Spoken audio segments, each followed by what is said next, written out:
Hi friends, welcome back to my channel. இன்னைக்கு நான் வந்து குழந்தைகளுக்கான ஒரு சூப்பர் ஸ்நாக்ஸ் ரெசிபியோடு வந்திருக்கேங்க. இதை வந்து நீங்கள் பிரேக்ஃபாஸ்ட்டாக கூட குழந்தைங்களுக்கு செஞ்சு கொடுக்கலாம். இந்த ரெசிபி கண்டிப்பாக உங்களுக்கு தெரிஞ்சிருக்கும். ஆனால் நான் இதில் ஒரே ஒரு இன்க்ரீடியன்ட் எக்ஸ்ட்ராவாக ஆட் பண்ணியிருக்கேங்க. அது ரொம்பவே ஹெல்த்தியும் கூட. ஸோ வீடியோவை ஸ்கிப் பண்ணாமல் கடைசி வரையும் பாருங்கள்.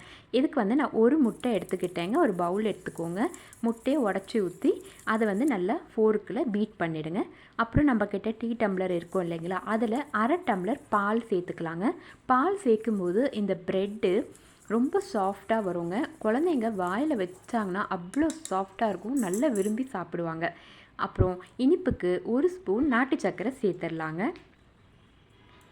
நான் சொன்னேன் இல்லைங்களா, ஒரு இன்க்ரீடியன்ட் சேர்க்க போகிறேன், அது இதுதாங்க. 1.5 ஸ்பூன் பாதாம் பவுடர் சேர்த்துக்கலாம்.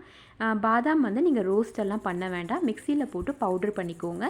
அப்புறம் ஒரு கண்டெய்னரில் ஸ்டோர் கூட நீங்கள் பண்ணி வச்சுக்கலாம். இந்த மாதிரி பிரெட் ஆம்லெட், இந்த மாதிரி ப்ரெட்டு செய்யும் போது நீங்கள் யூஸ் பண்ணிக்கலாம். ஸோ இந்த பாதாம், நாட்டு சர்க்கரை இதெல்லாம் சேர்த்து நம்ம நல்லா ஃபோர்க் வச்சு பீட் பண்ணிடணுங்க. அவ்வளோதாங்க, நம்ம நல்லா பீட் பண்ணியாச்சு. இப்போ இதை தனியாக வச்சிடலாம்.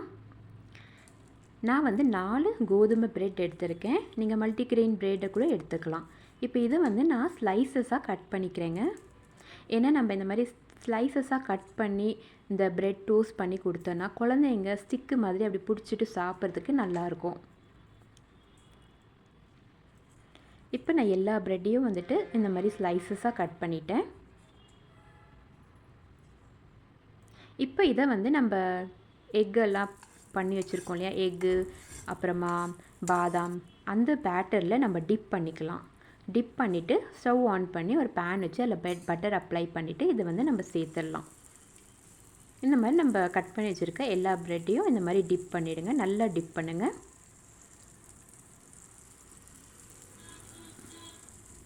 இப்போ இதை வந்து நீங்கள் medium flame to low flame மாற்றி மாற்றி நீங்கள் யூஸ் பண்ணி இதை வந்து டோஸ்ட் பண்ணணும்.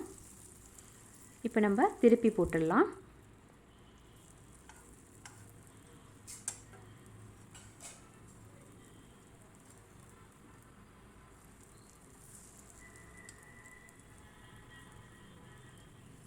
அவ்வளோதாங்க, இதை பாருங்கள், நம்ம திருப்பி போட்டாச்சு. இப்போ அந்த பக்கமும் நல்லா வேக விடுங்க.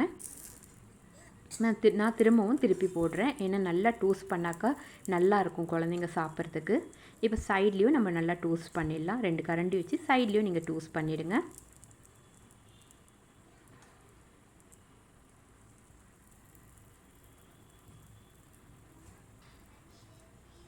அவ்வளோதாங்க, நம்மளுடைய அந்த ப்ரெட்டு டோஸ்ட்டு ரெடி ஆகிடுச்சு. பாருங்கள் எவ்வளோ சாஃப்டாக இருக்குது பார்க்குறதுக்கு. இது வந்து கண்டிப்பாக குழந்தைங்களுக்கு செஞ்சு கொடுங்க, நல்லா விரும்பி சாப்பிடுவாங்க. இப்போ நம்ம மிச்சம் இருக்கிற ப்ரெட்டையும் இதே மாதிரி நம்ம வந்து டோஸ்ட் பண்ணி எடுத்துடலாம். பட்டர் அப்ளை பண்ணிவிட்டு நம்ம வந்து அது ப்ரெட் ஸ்லைசஸை இந்த முட்டை இதில் டிப் பண்ணி இதில் நான் சேர்த்துட்டு 2 பக்கமும் நல்லா டோஸ்ட் பண்ணி எடுத்துருங்க. இதில் வந்து பாதாம் சேர்த்துருக்கிறது குழந்தைங்களுக்கு தெரியவே தெரியாதுங்க. அந்த பாதாமோட ஸ்மெல்லு கூட இதில் வந்து வரவே வராது. அந்த முட்டை பால் ஸ்மெல் மட்டும்தான் வரும். அவ்வளோ சூப்பராக இருக்குங்க இந்த ரெசிபி. கண்டிப்பாக ட்ரை பண்ணுங்கள். பாதாம் சாப்பிடாத குழந்தைங்களுக்கு இந்த மாதிரி நீங்கள் வந்து ட்ரை பண்ணி சேர்த்துக்கலாம். ஏன்னா பாலில் போட்டால் சில குழந்தைங்க பாதாம் சாப்பிட மாட்டேங்கிறாங்க. பாதாம் பவுடர் பாலில் கலந்து கொடுத்தா அவங்களுக்கு பிடிக்க மாட்டேங்குது. ஸோ இந்த மாதிரி நம்ம ப்ரெட்டு டோஸ்ட்டில் நம்ம ட்ரை பண்ணலாம். ஸோ கண்டிப்பாக இதை ட்ரை பண்ணுங்கள். அப்புறம் நம்ம சேனலை மறக்காமல் சப்ஸ்கிரைப் பண்ணிவிடுங்க.